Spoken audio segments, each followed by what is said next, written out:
ক্রমেই জটিল হচ্ছে মধ্যপ্রাচ্যের যুদ্ধ পরিস্থিতি। কে কাকে রক্ষা করবে?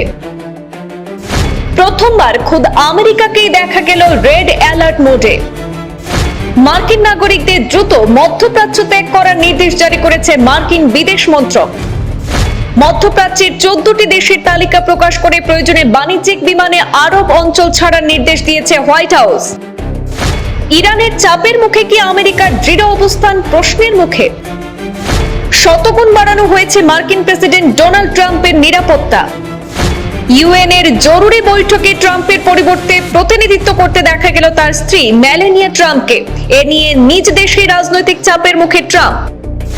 ইরানের রাহবার খ্যাত আলী খামেনিকে লক্ষ্য করে মার্কিন পদক্ষেপের জেরে পরিস্থিতি আরো উত্তপ্ত হয়েছে বলে আন্তর্জাতিক মহলের মত।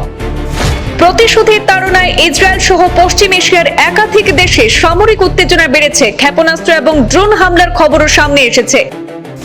এপস্টিন ফাইলস থেকে ফোকাস সরাতেই কি এই সংঘাত? এমন প্রশ্ন তুলেছেন মার্কিন রাজনৈতিক মহলের একাংশ। সৌদি আরবে অবস্থিত মার্কিন দূতাবাস সংলগ্ন এলাকায় ইরানি ড্রোন আছড়ে পড়ার খবর মিলেছে। আগুন লাগার ঘটনায় চাঞ্চল্য ছড়িয়েছে। ট্রাম্পের কূটনৈতিক অঙ্কে বড় ভুল, মাস্টার স্ট্রোক কি উল্টে চাপ বাড়ালো? বারাক ওবামাকে খোঁটা দেওয়া ট্রাম্প আজ নিজেই ঘরে বাইরে সমালোচনার মুখে। নেটো থেকেও বড় ধাক্কা।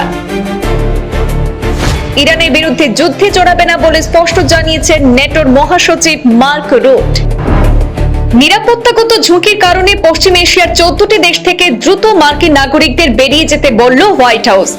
আজ মঙ্গলবার আমেরিকার বিদেশ দপ্তরের তরফে সামাজিক যোগাযোগ মাধ্যমে পোস্ট করে মধ্যপ্রাচ্যের 14টি দেশের নাম উল্লেখ করে নিরাপত্তাগত ঝুঁকির কারণে পশ্চিম এশিয়ার দেশগুলি থেকে মার্কিন নাগরিকদের দ্রুত সরে যেতে নির্দেশ দেওয়া হয়েছে। মার্কিনীদের জন্য আরব দেশগুলি বর্তমানে উচ্চ সতর্কতায় রয়েছে বলে জানিয়ে প্রয়োজনে বাণিজ্যিক বিমানে হলেও দেশে ফেরার পরামর্শ দিয়েছে বিদেশ মন্ত্রক। পশ্চিম এশিয়ার 14টি দেশের মধ্যে রয়েছে বাহরিন, মিশর, Iraq, Iran, Israel, Jordan, Kuwait, Lebanon, Oman, Qatar, Saudi Arab, Syria, সংযুক্ত আরব আমিরশাহী এবং ইয়েমেন। এই দেশগুলিতে থাকা মার্কিন নাগরিকদের যে কোনো প্রয়োজনে প্রতিরক্ষা দপ্তরের সঙ্গে যোগাযোগ করতে বলা হয়েছে। পশ্চিম এশিয়ার সংঘাতের পরিধি ক্রমশ বাড়ছে। গত শনিবার প্রথমে ইসরায়েলের সঙ্গে ইরানের উত্তেজনা শুরু হলেও ক্রমে পশ্চিম এশিয়ার অন্য দেশগুলির প্রত্যক্ষ বা পরোক্ষভাবে প্রভাবিত হচ্ছে। কাতার, কুয়েত এবং সংযুক্ত আরব আমিরশাহীর মতো দেশগুলিতে অবস্থিত মার্কিন সেনা ঘাঁটিকে লক্ষ্য করে হামলার চেষ্টা হয়েছে বলে বিভিন্ন সূত্রে দাবি। লেবাননের সশস্ত্র গোষ্ঠী হিজবুল্লাহ সংঘাতকে ঘিরে সক্রিয় অবস্থান নিয়েছে বলে জানা যাচ্ছে। আর এই পরিস্থিতিতে শুধুমাত্র নিরাপত্তাগত কারণেই নাকি সম্ভাব্য বৃহত্তর সামরিক প্রস্তুতির অংশ হিসেবে আমেরিকা নাগরিকদের 14টি দেশ ছেড়ে বেরিয়ে আসতে বলছে তা নিয়ে আন্তর্জাতিক মহলে রীতিমতো আলোচনা শুরু হয়েছে। পশ্চিম এশিয়ার বিভিন্ন দেশে থাকা মার্কিন দূতাবাসগুলির নিরাপত্তা জোরদার করা হয়েছে। কুয়েতের পর সোমবার গভীর রাতে সৌদি আরবের মার্কিন দূতাবাস সংলগ্ন এলাকায় নিরাপত্তা সংক্রান্ত একটি ঘটনা ঘটেছে বলে জানা গেছে।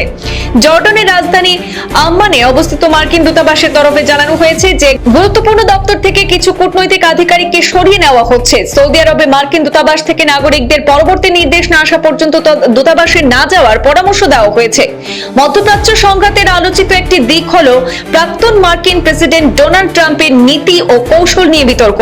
সমালোচকদের একাংশ মনে করছেন তার কঠোর অবস্থানের কৌশল প্রত্যাশিত ফল দেয়নি। মার্কিন রণতরী আব্রাহাম লিঙ্কনকে লক্ষ্য করে হামলার চেষ্টা এবং কিছু মার্কিন সেনার হতাহতের খবর সামনে এসেছে বলে আন্তর্জাতিক সংবাদ মাধ্যমে উল্লেখ। একসময় প্রাক্তন প্রেসিডেন্ট বারাক ওবামাকে কটাক্ষ করে সোশ্যাল মিডিয়া মন্তব্য করেছিলেন ট্রাম্প। বর্তমানে ইরান ইস্যুতে তার অবস্থান ঘিরে রাজনৈতিক বিতর্ক তৈরি হয়েছে। ডেমোক্রেটদের একাংশ একে ওয়ার অফ চয়েস বলে আখ্যা দিয়েছেন। এমনও প্রশ্ন উঠছে অন্য বিতর্কিত ইস্যু থেকে, অর্থাৎ এপস্টিন ফাইল নামের বিতর্কিত ইস্যু থেকে দৃষ্টি সরাতেই কি এই সংঘাত? এদিকে যত সময় যাচ্ছে ততই জটিল হচ্ছে মধ্যপ্রাচ্যের পরিস্থিতি। আমেরিকা এবং ইসরায়েলের যৌথ সামরিক পদক্ষেপের পর থেকে উত্তেজনা আরো বেড়েছে।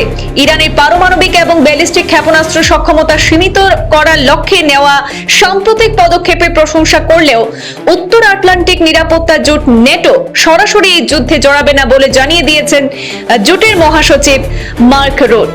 পরিস্থিতির উপর নজর রাখছে গোটা বিশ্ব। কূটনৈতিক মহলের মতে আগামী কয়েকদিনে নির্ধারণ করবে পশ্চিম এশিয়ার সংঘাত কোন দিকে মোড় নেবে।